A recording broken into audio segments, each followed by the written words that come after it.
ನಮಸ್ಕಾರ ಗುರು. Today match Punjab versus CSK. ಇವತ್ತು ಮ್ಯಾಚ್ದು ಎಲ್ಲ ಅನಾಲಿಸಿಸು ಮತ್ತು ಪ್ಲೇಯಿಂಗ್ 11 ಯಾರು ಆಡ್ತಾರೆ ಯಾರಿಲ್ಲ, ಪ್ರೆಡಿಕ್ಷನ್ ಆಯಿತು, ಟಾಸು, ಪಿಚ್ ಹೇಗೆ ಬಿಹೇವ್ ಮಾಡ್ತೀವಿ ಅಂತ ಎಲ್ಲ ನೋಡೋಣ. ಹಾಗೆ ನೋಡೋಕ್ಕೂ ಮುಂಚೆ ಕೆಳಗಡೆ ಸಬ್ಸ್ಕ್ರೈಬ್ ಬಟನ್ ಇದೆ, ಸಬ್ಸ್ಕ್ರೈಬ್ ಮಾಡಿ, ಬೆಲ್ ಐಕನ್ನ ಕ್ಲಿಕ್ ಮಾಡಿ, ಲೈಕ್ ಮಾಡಿ, ಹೀಗೆ ಸಪೋರ್ಟ್ ಮಾಡಿ. ಸೀದಾ ಮ್ಯಾಟ್ರಿಗೆ ಬರೋಣ.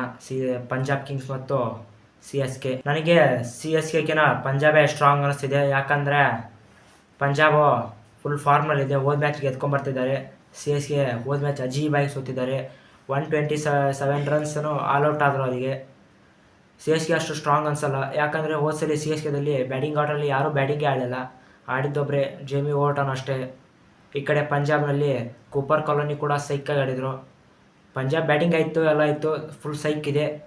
ನೋಡಬೇಕು. ಈಗ ಪ್ಲೇಯಿಂಗ್ 11ನ ಡಿಸ್ಪ್ಲೇ ಮಾಡ್ತಿದ್ದೀನಿ, ನೋಡ್ತಿರ್ಬೋದು. ನನ್ನ ಅನಾಲಿಸಿಸ್ ಪ್ರಕಾರ ಏನು ಚೇಂಜಸ್ ಇಲ್ಲ. ಪ್ಲೇಯಿಂಗ್ 11 ನೋಡಿ. CSK ಪ್ಲೇಯಿಂಗ್ 11 ಓಪನರ್ ಆಗಿ ಸಂಜು ಮತ್ತು ಋತುರಾಜ್ ಗಾಯಕ್ವಾಡ್ ಬಂದೇ ಬರ್ತಾರೆ. ಈ ಸಲ CSKಯಲ್ಲಿ ಸಂಜು ಆಡಲೇಬೇಕು ಗುರು. ಆಡಲಿಲ್ಲ ಅಂದರೆ ಅವರು CSK ಮ್ಯಾಚ್ ಗೆಲ್ಲಲ್ಲ. ಯಾಕಂದರೆ T20ಲಿ ಎಂಥ ಫಾರ್ಮ್ ಗುರು ಅವ್ರದ್ದು ವರ್ಲ್ಡ್ ಕಪ್ಪಲ್ಲಿ. ಈಗ ಆಡಲಿಲ್ಲ ಅಂದರೆ CSK ತೊಗೊಂಡಿದ್ದು ವೇಸ್ಟ್ ಅವ್ರನ್ನ. ನೆಕ್ಸ್ಟು ಆಯುಷ್ ಮಾತ್ರೆ ಮತ್ತು ಮ್ಯಾಥ್ಯೂ ಶಾಟು. ನನಗನ್ಸೋ ಮಟ್ಟಿಗೆ ಮ್ಯಾಥ್ಯೂ ಶಾಟ್ ಆಡಿಸ್ಬಾರ್ದು ಇವರು. ಇನ್ನೊಬ್ಬ ಇಂಡಿಯನ್ ಬ್ಯಾಟ್ರನ್ನ ಉರ್ವಿ ಪಟೇಲ್ನ ತರ್ಬೇಕು ಅಂದ್ಕೊಳ್ತೀನಿ. ಆದರೆ ಅವರು ಮ್ಯಾಥ್ಯೂ ಶಾಟ್ನ ಆಡಿಸ್ತಾರೋ ಇಲ್ಲ ಉರ್ವಿ ಪಟೇಲ್ ಆಡಿಸ್ತಾರೋ ನನಗೂ ಡೌಟ್. ವರ್ಲ್ಡ್ ಬ್ರೇವ್ಸ್ ಆಡಬೇಕಾಗಿತ್ತು ಈ ಮ್ಯಾಚು, ಆದರೂ ಅವರು ಆಡೋಲ್ಲ ಅಂತ ಅಪ್ಡೇಟ್ ಇದೆ. ನೆಕ್ಸ್ಟ್ ಶಿವಮ್ ದುಬೆ ಮತ್ತು ಸರ್ಫರಾಜ್ ಖಾನು. ನೆಕ್ಸ್ಟ್ ಕಾರ್ತಿಕ್ ಶರ್ಮಾ ಮತ್ತು ಜೇಮಿ ಓಟನು. ಬೌಲಿಂಗ್ ಸೆಕ್ಷನ್ನಲ್ಲಿ ನೂರ್ ಅಹಮದ್ ಮತ್ತು ಮ್ಯಾಟ್ ಹೆನ್ರಿ, ಅಂಕುಶ್ ಕಾಂಬೋಜ್, ಖಲೀಲ್ ಅಹಮದ್. ಇದಿಷ್ಟು CSK ಪ್ಲೇಯಿಂಗ್ 11 ಆಗಿರುತ್ತೆ. ಏನೋ ಆದರೂ ಇಂಪ್ಯಾಕ್ಟಾಗಿ ಯಾರು ತೊಗೊಳ್ತಾರೋ ಯಾರಿಲ್ಲೋ ಗೊತ್ತಿಲ್ಲ. ಆದರೂ ನನಗನ್ಸೋ ಮಟ್ಟಿಗೆ CSKದಲ್ಲಿ ಓಪನಿಂಗ್ ಶಾಟ್ ಅದೇ ಋತುರಾಜ್ ಗಾಯಕ್ವಾಡ್ ಮತ್ತು ಸಂಜು ಸ್ಯಾಮ್ಸನ್ ಆಡಲೇಬೇಕಾ. ಆಡಿದರೆ CSK ಸ್ವಲ್ಪ ದೊಡ್ಡ ಸ್ಕೋರ್ ಹಾಕ್ಬೋದು. ಋತುರಾಜ್ ಗಾಯಕ್ವಾಡ್ ಚೆನ್ನೈನಲ್ಲಿ 52 ಆ್ಯಾವ್ರೇಜ್ ಇಟ್ಕೊಂಡಿದ್ದಾರೆ, ಬ್ಯಾಟಿಂಗ್ ಆ್ಯಾವ್ರೇಜು. ಚೆನ್ನಾಗಿ ಆಡ್ತಾರೆ ಅಂತ ಅಂದ್ಕೊಳ್ತೀನಿ. ನೆಕ್ಸ್ಟು ಪಂಜಾಬ್ ನೋಡೋದಾದಂದರೆ ಪ್ರಿಯಾಂಶ್ ಆರ್ಯ ಮತ್ತು ಪ್ರಭ್ಸಿಮರನ್ ಸಿಂಗ್. ಹೋಸಲಿ ಪ್ರಿಯಾಂಶ್ ಆರ್ಯ ಇಂಪ್ಯಾಕ್ಟಾಗಿ ಬಂದಿದ್ದರು. ಪ್ರಭ್ಸಿಮರನ್ ಸಿಂಗ್ ಓಪನಿಂಗು ಡೆಡ್ಲಿಯಾಗಿ ಆಡ್ತಾರೆ, ಇಬ್ಬರು ಬೀಸ್ ಆಡ್ತಾರೆ. ನೆಕ್ಸ್ಟು ಥರ್ಡ್ನಲ್ಲಿ ಶ್ರೇಯಸ್ ಅಯ್ಯರು ಮತ್ತು ಸ್ಟೋನಿಸು. ಶ್ರೇಯಸ್ ಅಯ್ಯರ್ ಹೋದ್ಸಲಿ ಇಂಜುರಿ ಆಗಿ ಕೈಗೆ ಏನೋ ತಗಲಿ, ಬಾಲ್ ತಗಲಿ ಇಂಜುರಿ ಆಗಿ ಹೋದರು. ನೆಕ್ಸ್ಟು ಸ್ಟೋನಿಸು ಈಗ ರಿಕವರಿ ಆಗಿದ್ದಾರೆ, ಚೆನ್ನಾಗಿ ಕ್ಯಾಪ್ಟನ್ಸಿ ಚೆನ್ನಾಗಿ ನಿಭಾಯಿಸ್ತಾರೆ. ನೆಕ್ಸ್ಟು ಸ್ಟೋನಿಸು, ಆಮೇಲೆ ಶಶಾಂಕ್ ಸಿಂಗ್ ಮತ್ತು ಕೂಪರ್ ಕಾಲೋನಿ. ಕೂಪರ್ ಕಾಲೋನಿ ಗೊತ್ತಲ್ಲ, ಒನ್ ಡೌನಲ್ಲಿ ಬರೋರು, ಸೈಕ್ ಬ್ಯಾಟಿಂಗ್ ಆಡ್ತಾರೆ. ಹೋದ್ಸಲಿ ತೋರಿಸಿದ್ರು, ಫಸ್ಟ್ ಟೈಮ್ IPLಲ್ಲಿ ಡೆಬ್ಯೂಟ್ ಮಾಡಿದರು, ಚೆನ್ನಾಗಿ ಆಡಿದರು. ನೆಕ್ಸ್ಟು ನಹಲ್ ವಧೇರಾ ಮತ್ತು ಮಾರ್ಕೋ ಜಾನ್ಸನ್ನು, ಶಿವ್ ಬ್ರ್ಯಾಟ್ಲೆಟು ಮತ್ತು ಹರ್ಷದೀಪ್ ಸಿಂಗ್ ಚಹಲ್. ಇದಿಷ್ಟು ಪಂಜಾಬ್ ಕಿಂಗ್ಸ್ ಪ್ಲೇಯಿಂಗ್ 11 ಆಗಿರುತ್ತೆ. ನನಗನ್ಸೋ ಮಟ್ಟಿಗೆ ಪಂಜಾಬ್ ಕಿಂಗ್ಸ್ ಆಯಿತು CSK ಆಯಿತು, ಎರಡೂ ಪ್ಲೇಯಿಂಗ್ 11 ನೋಡೋದಾದರೆ CSKದೇ ಸ್ವಲ್ಪ ವೀಕ್ ಅನಿಸುತ್ತೆ. ಯಾಕಂದರೆ ಪಂಜಾಬ್ ಮಿಡ್ಲ್ ಆರ್ಡರ್ ಕೂಡ ಸ್ಟ್ರಾಂಗ್ ಇದೆ, ಓಪನಿಂಗ್ ಕೂಡ ಸ್ಟ್ರಾಂಗ್ ಇದೆ, ಬೌಲಿಂಗ್ ಕೂಡ ಸೈಕ್ ಆಗಿದೆ.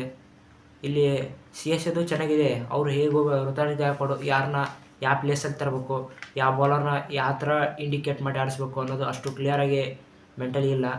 CSK ಫ್ಯಾನ್ ಅಂದ್ಕೊತಿರ್ತಾರೆ, CSK ಫ್ಯಾನ್ಸು ಧೋನಿ ಬರಬೇಕು ಅಂತಂದು.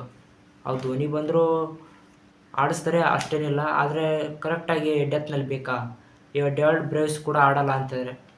ಈಗ ಮೇನ್ ಸ್ಟ್ರೆಂತೆ ಇವ್ರದ್ದು CSKದು ಸಂಜು ಸ್ಯಾಮ್ಸನ್ ಮತ್ತು ಋತುರಾಜ್ ಗಾಯಕ್ವಾಡ್.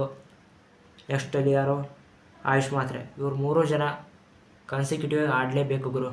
ಆಡಲಿಲ್ಲ ಅಂದರೆ CSK ಈ ಸಲಿನೂ ಸೋಲುತ್ತೆ ಮ್ಯಾಚು. ಇವತ್ತು ಮ್ಯಾಚ್ ಇರೋದು ಚಪಾಕಲ್ಲಿ ಗುರು, ಗೊತ್ತಿರಲಿ ನಿಮಗೆ. ಟಾಸ್ ಗೆದ್ದವರು ಮೊದಲಿಗೆ ಬೌಲಿಂಗ್ ಆಯ್ಕೆನೇ ಮಾಡೋದು. ಯಾವ ಮ್ಯಾಚ್ ಆದರೂ ಬ್ಯಾಟಿಂಗ್ ಆಯ್ಕೆ ಮಾಡಿದ್ದಾರೆ ಟೀಮು.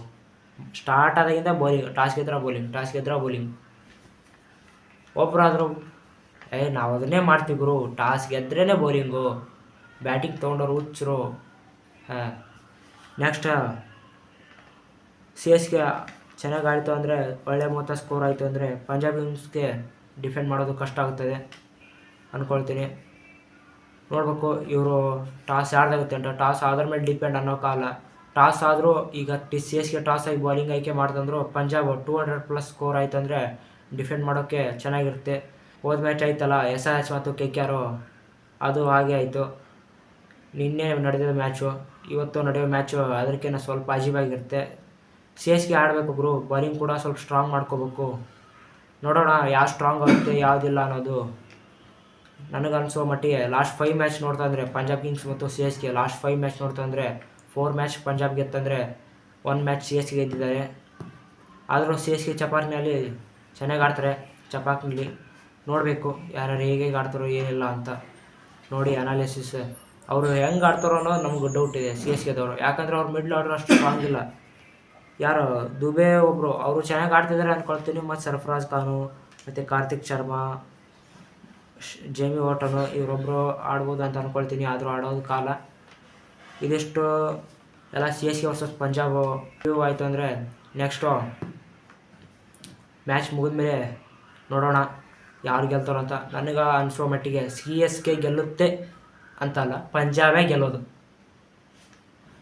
ಯಾಕಂದರೆ ಸಿ ಎಸ್ ಕೆ ಟೀಮ್ ವೀಕಾಗಿ ಕಾಣಿಸ್ತಿದೆ. ನೋಡೋಣ. ಆದರೂ ನನ್ನ ಪ್ರೆಡಿಕ್ಷನ್ ಟಾಸ್ ಮಾಡಲ್ಲ, ಟಾಸ್ ಪ್ರೆಡಿಕ್ಷನ್ ಹೇಳೋಲ್ಲ. ಯಾಕಂದರೆ ಒಂದೊಂದು ಟಾಸ್ ಗೆಲ್ಲುತ್ತೆ, ಒಂದೊಂದು ಟಾಸ್ ಪ್ರೆಡಿಕ್ಷನ್ ಸಕ್ಸಸ್ ಆಗಲ್ಲ ನಂದು. ಆದರೆ ಮ್ಯಾಚ್ ಪ್ರೆಡಿಕ್ಷನ್ ಮಾಡಿದ್ದು 6-6 ಸಕ್ಸಸ್ ಆಗಿದೆ ಗುರು. ಇದು 7ನೇ ಮ್ಯಾಚು. ನೋಡೋಣ ಸಕ್ಸಸ್ ಆಯ್ತಂದರೆ ಲಕ್ಕೋ. ಈ ಪ್ರೆಡಿಕ್ಷನ್ ಪಂಜಾಬ್ ಕಿಂಗ್ಸ್ ಗುರು ನಂದು. ಪಕ್ಕ ಪಂಜಾಬ್ ಕಿಂಗ್ಸ್ ಆಗಿ ಆಗುತ್ತೆ. ಪಂಜಾಬ್ ಕಿಂಗ್ಸು ನೋಡೋಣ. ಮ್ಯಾಚ್ ಮುಗಿದ್ಮೇಲೆ ಸಿಗೋಣ. ಬಾಯ್.